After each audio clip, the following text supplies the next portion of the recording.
Mario 64 is widely recognized as one of the greatest games of all time, and a game that defined how 3D platformers are made and played. Everything about the game was revolutionary, and although it might not look like much today, the gameplay and movement are so well crafted that anyone can still pick it up and have an amazing time. And a lot of people are doing just that, and they get to experience the world of Super Mario 64 for the first time ever, and look back at what made the N64 such a huge success. And because this game is such a massive hit, and has so many players worldwide, people have poured hours and hours into this game, replaying it over and over, perfecting every jump and every level. So much so that it led to people looking at the game a little bit differently, to playing it in a way that wasn't intended or planned for, and to doing things that most people wouldn't even think about doing. And I think that it's this unique way of playing that led to the creation of the greatest speedruns of all time. The Mario 64 16-star run.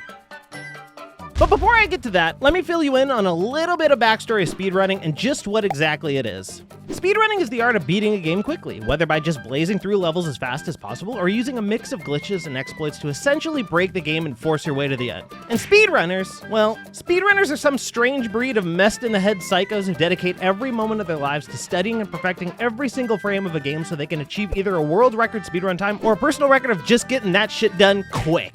They're crazy people, but they're basically geniuses. And watching the insane runs they do is like watching Picasso paint. You're not quite sure how they're doing what they're doing or what exactly is happening, but you know you've just witnessed something amazing. And throughout most of gaming history, speedruns have been popular. I'm talking all the way back to the release of Doom in 1993. Doom really is responsible for making speedrunning huge, as dedicated first-person shooter players were addicted to finding the fastest routes through the levels. This led people to trying their hand at games like Punch-Out! Or Quake and others as the years went on. And because speedrunning was growing as the internet did, it allowed these people to share tips with each other and learn from each other's runs, finding out new ways of breaking the games and getting that new personal record. Something that wasn't possible pre-internet, obviously. Since speedruns began to where they are now, we've witnessed amazing runs in Minecraft, Portal, Hitman, Hollow Knight, and honestly the list goes on. And the things accomplished in these world record achieving runs are honestly insane, and I highly recommend you check them out.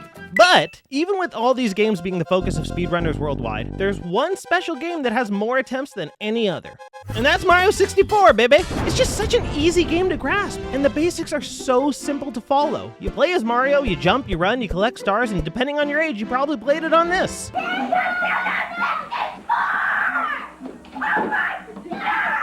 Okay, so it basically goes like this. In each level of the game, the goal is to collect a star, like this one right here. And in the game, there are a total of 120 stars, though you actually only need 70 to reach the final boss and beat the game. So, for the longest time, people who were interested in speedrunning the N64 Classic were essentially just figuring out the fastest way to hit that 70-star cap, as that paved the way to the endgame. Something that is, of course, incredibly difficult to pull off when you're trying to accomplish it at a record speed. But at some point, some crazy insano figured out a way to get that 70-star completion down to 50 stars, then to 30, and then all the way down to 16. And this is when shit got real. I'm talking this launched the Mario 64 speedrunning community into a frenzy.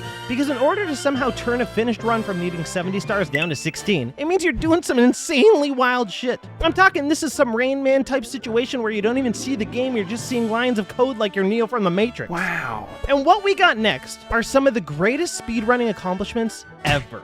Insane runners like Aki and Dowski, literal Mario 64 legends, blaze through the 16-star run, finding new ways of utilizing movement and skills to create the most insane runs possible. And through their runs and others' runs, we got to see the creation of things like the BLJs, the backwards long jump, cannonless, and owlless. It was the use of these techniques that allowed these psychos to chip off precious seconds from their runs and find a way to achieve something no one ever thought possible: the sub 15-minute run.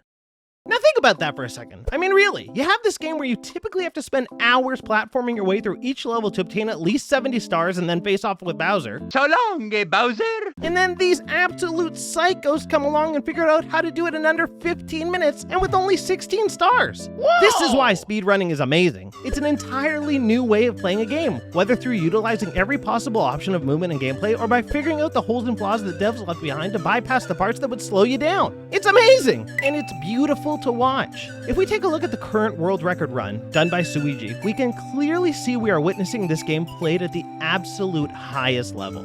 The frame-perfect movement, the precise camera turns, the small tricks used throughout. I mean, just look at that mastered LBLJ and those perfect BLJs. This is literally perfect gameplay. And although anyone can try to attempt it, only a very small group of people in the world can actually come close to emulating it.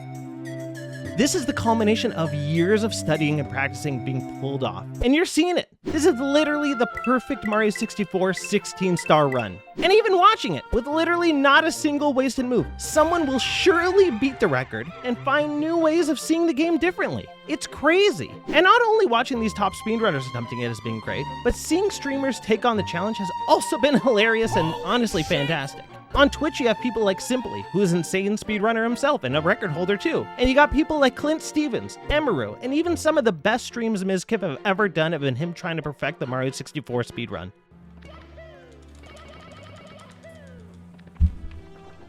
It might not seem like much from the outside, just a bunch of people trying to play Mario 64 fast. But I promise you, it is incredible to watch. It's incredible to see the game played in such a unique way, to be taken to a new extreme, and to be perfected. It's actually so amazing that I think I just gotta try it.